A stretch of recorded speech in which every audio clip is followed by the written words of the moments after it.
ಭೂಮಂಡಲದ ಮೇಲೆ ಪ್ಯಾಲೆಸ್ತೈನ್ ಒಂದು ಅತ್ಯಂತ ಸಂಕಟದ ಮತ್ತು ಮಾನವೀಯತೆಗೆ ಸವಾಲು ಅನ್ನೋ ರೀತಿಯಲ್ಲಿ ನಾವು ನೋಡ್ತಾ ಇದ್ದೀವಿ.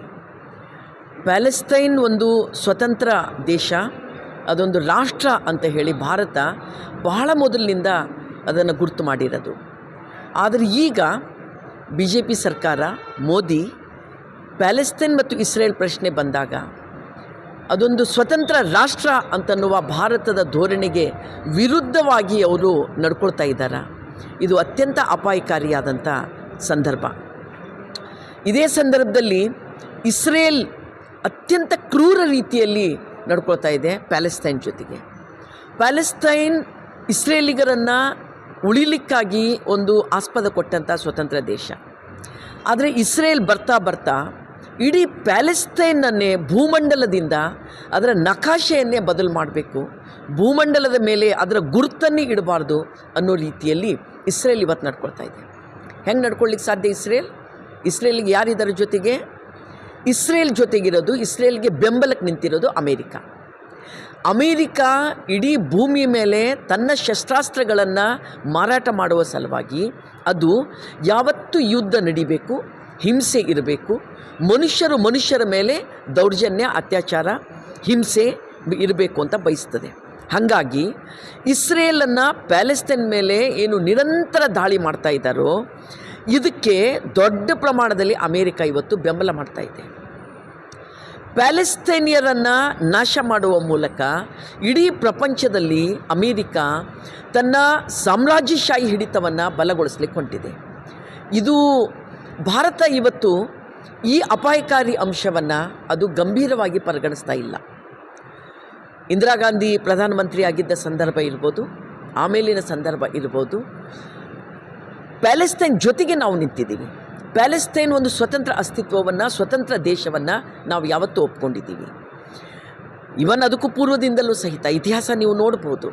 ಆದರೆ ಇವತ್ತು ಪ್ಯಾಲೆಸ್ತೈನ್ ಪರವಾದಂತಹ ಒಂದು ಧೋರಣೆಯನ್ನು ತಗೊಳ್ಳೋ ಬದಲಿಗೆ ತಟಸ್ಥ ನೀತಿಯನ್ನು ಅನುಸರಿಸೋದು, ಅಂದರೆ ಅದು ಇಸ್ರೇಲ್ ಪರವಾದ ನೀತಿ, ಅಮೇರಿಕಾದ ಪರವಾದ ನೀತಿ. ಇದು ಭಾರತದ ಫ್ಯಾಸಿಸ್ಟ್ ಧೋರಣೆಯ BJP ಸರ್ಕಾರ, ಎಸ್ಪೆಷಲಿ ನರೇಂದ್ರ ಮೋದಿ ಮತ್ತು ಅಮಿತ್ ಶಾ ಇವರ ಸರ್ವಾಧಿಕಾರಿ ಧೋರಣೆ ಕಾರಣದಿಂದ ಇವತ್ತು ಪ್ಯಾಲೆಸ್ತೈನ್ ಸಂಬಂಧಪಟ್ಟಂಗೆ ಚಾರಿತ್ರಿಕವಾಗಿ ಒಂದು ತಪ್ಪನ್ನು ಇವರು ಮಾಡ್ತಾ ಇದ್ದಾರೆ. ನಾವು ಮೋದಿ, ಅಮಿತ್ ಶಾ ಮತ್ತು BJP ಸರ್ಕಾರದ ಈ ಸ್ಟ್ಯಾಂಡನ್ನು ತೀವ್ರವಾಗಿ ವಿರೋಧ ಮಾಡ್ತೀವಿ. ಯಾಕೆ ವಿರೋಧ ಮಾಡ್ತೀವಿ? ನಮ್ಮ ದೇಶಕ್ಕೆ ಒಂದು ವಿದೇಶಾಂಗ ನೀತಿ ಇದೆ, ನಮ್ಮ ದೇಶಕ್ಕೆ ಅಲಿಪ್ತ ನೀತಿ ಇದೆ. ನಮ್ಮ ದೇಶ ಯಾವುದೇ ದೇಶದ ಒಂದು ಸ್ವತಂತ್ರ ಅಸ್ತಿತ್ವವನ್ನು ಅಲ್ಲಗಲಿಲಿಕ್ಕೆ ನಮಗೆ ಅಧಿಕಾರ ಇಲ್ಲ. ಇದು ಅಮಾನವೀಯ. ಸೊ ಪ್ಯಾಲೆಸ್ತೈನಲ್ಲಿ ಇವತ್ತು ನೀವು ಹತ್ಯೆ ಮಾಡ್ತಾ ಇರೋದನ್ನು ಯಾರಿಗೆ ಟಾರ್ಗೆಟ್ ಮಾಡ್ತಾ ಇದ್ದಾರಾ? ಇದು ಅತ್ಯಂತ ದುಃಖದಾಯಕವಾದಂಥ ಸಂಗತಿ. ಇದೊಂದು ಅಮಾನವೀಯವಾದ ಸಂಗತಿ.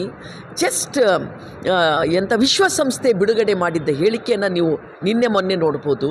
ಅಲ್ಲಿ ಕ್ಷಾಮ ತಲೆದೋರಿದೆ. ಕ್ಷಾಮ ಮೀನ್ಸ್ ವಾಟ್? ಕ್ಷಾಮ ಅಂದ್ರೇನು?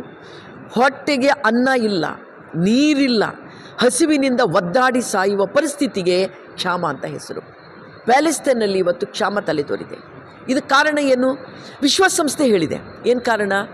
ಜಗತ್ತಿನ ಬೇರೆ ಬೇರೆ ಭಾಗದಿಂದ ಪ್ಯಾಲೆಸ್ತೈನ್ಗೆ ಮಾನವೀಯ ಸಹಾಯವನ್ನು, ಸಹಕಾರವನ್ನು ಕೊಡೋದನ್ನು, ಅವರಿಗೆ ನೆರವು ಕೊಡೋದನ್ನು ಇವತ್ತು ಇಸ್ರೇಲ್ ಬ್ರೇಕ್ ಮಾಡ್ತಾ ಇದೆ, ಇಸ್ರೇಲ್ ನಿಷೇಧ ಮಾಡ್ತಾ ಇದೆ.